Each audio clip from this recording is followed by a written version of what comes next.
Ladies and gentlemen, we got him.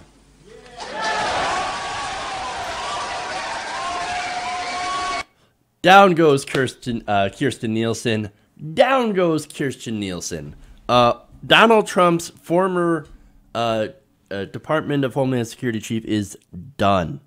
So, oh boy, she is gone. She's actually the Secretary of Homeland Security, but she's gone. She's gone. So here's some of the details. It's actually been reported that on Sunday, Nielsen went to a meeting with President Trump. So now apparently the purpose of that meeting was for Nielsen to try to repair her relationship with Donald Trump.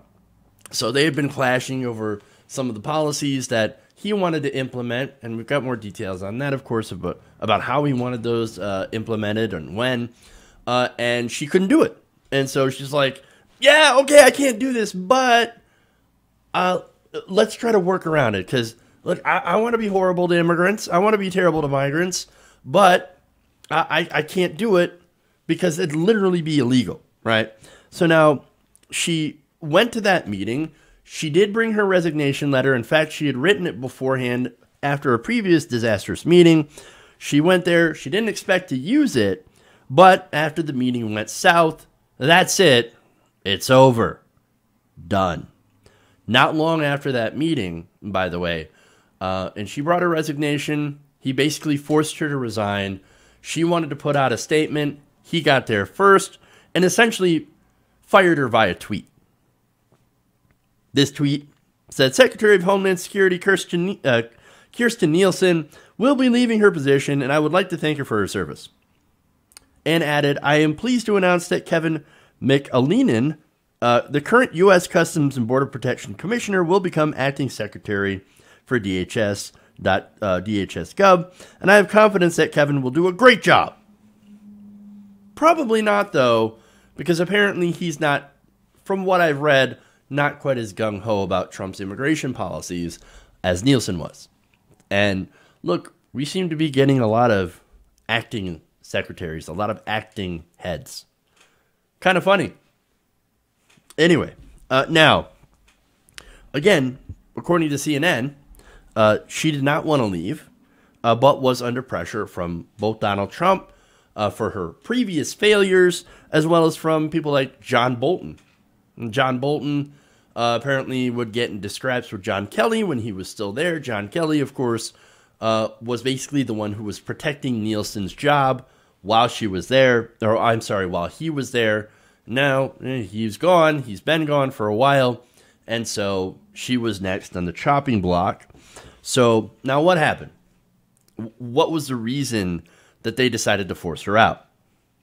Well, apparently, Nielsen was not cruel enough to migrants when it came to immigration.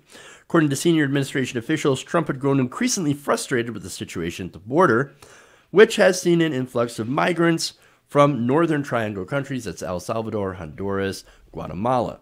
So now, look, there's a lot of people that are leaving those countries because basically thanks to a lot of U.S. foreign policy and the drug war, etc., and basically us meddling in the region, those countries are pretty unstable. So there's rampant corruption, there's a lot of crime, and there is gang violence, MS-13, etc., operating in those areas. And a lot of people are rightly fleeing those areas and fleeing poverty. And so, as well as the government basically oppressing some of their citizens. So, yeah, these people make that dangerous journey up through Mexico to try to get into the United States and apply for asylum, which is 100% legal, by the way. And they should be able to do so, have their case reviewed, and if they have a good case for asylum, then we should let them in. Donald Trump says absolutely not. In fact, in California on Friday, Trump told border agents that he wanted them to stop letting people cross the border whatsoever. Like, that's it. Like, doesn't matter their situation. We're not letting anyone in. Doesn't matter. Doesn't matter. Now, here's the thing. According to U.S. law, They're allowed to do so. In fact, you have to be physically in the United States in order to apply for asylum or at a port of entry. What Trump would be doing, what wants to do, would be against the law. Now, Nielsen, in her resignation letter, said that she believed that the situation was becoming untenable with the president becoming increasingly unhinged about the border crisis and making unreasonable and even impossible requests. Well, if that does not sound like everything we have heard about working with Donald Trump in the past. So, man, let me tell you.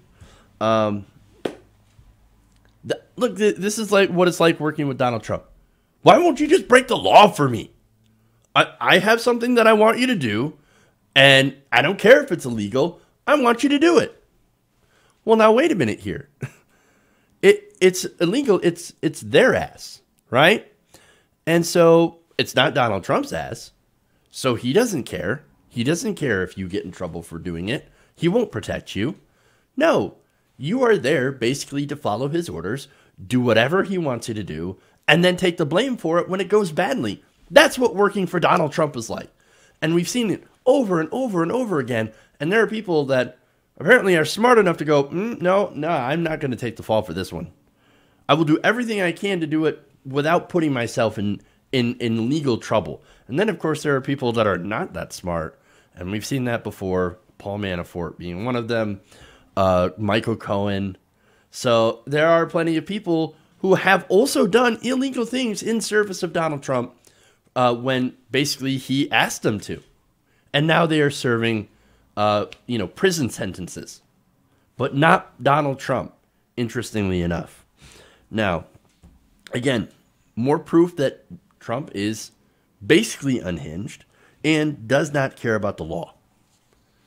I mean, again, we heard this back when Rex Tillerson had left. And he's like, the president kept asking me to do crime.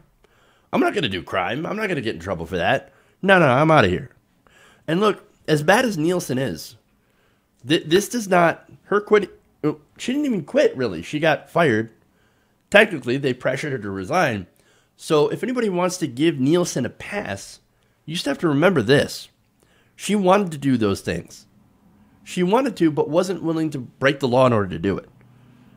So, now the thing about that is, as well, is that her leaving basically opens the door for people who are willing to break the law. And that's not a good thing.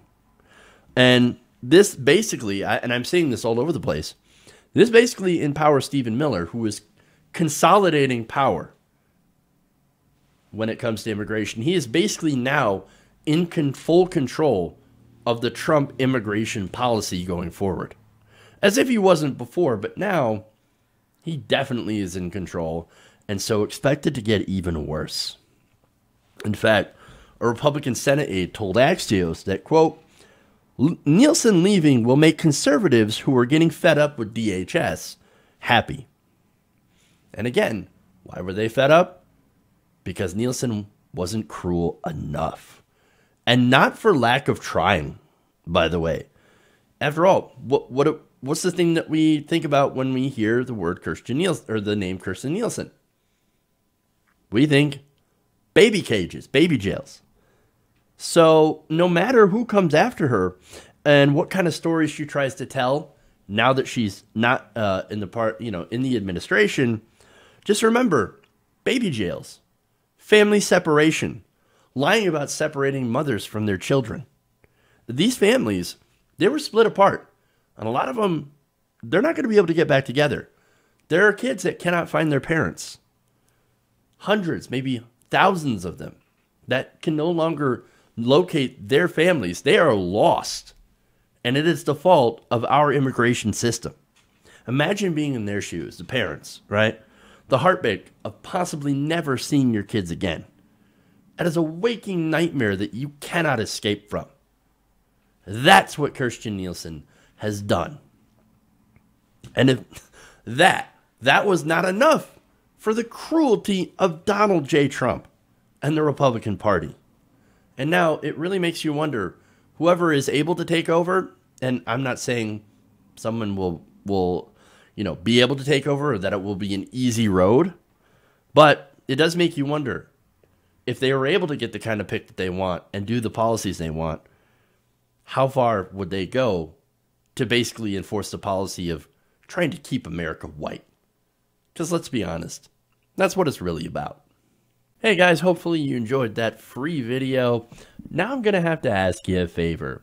Between the demonetization and the YouTube algorithm messing around with view counts, etc., we're having a hard time adjusting to the new YouTube reality, which is where you guys come in. See, we have a Patreon, patreon.com/TYTNation, set up to help us rely on you guys, the viewers, instead of big corporate ads. Look, you know the show. You know how I'm not in favor of big corporations anyway. So help us transition away from relying on the ad model to pay the bills and sign up to be a patron, patreon.com/TYTNation. That goes a long way to help us keep the lights on. And you guys will know that you're supporting independent progressive media.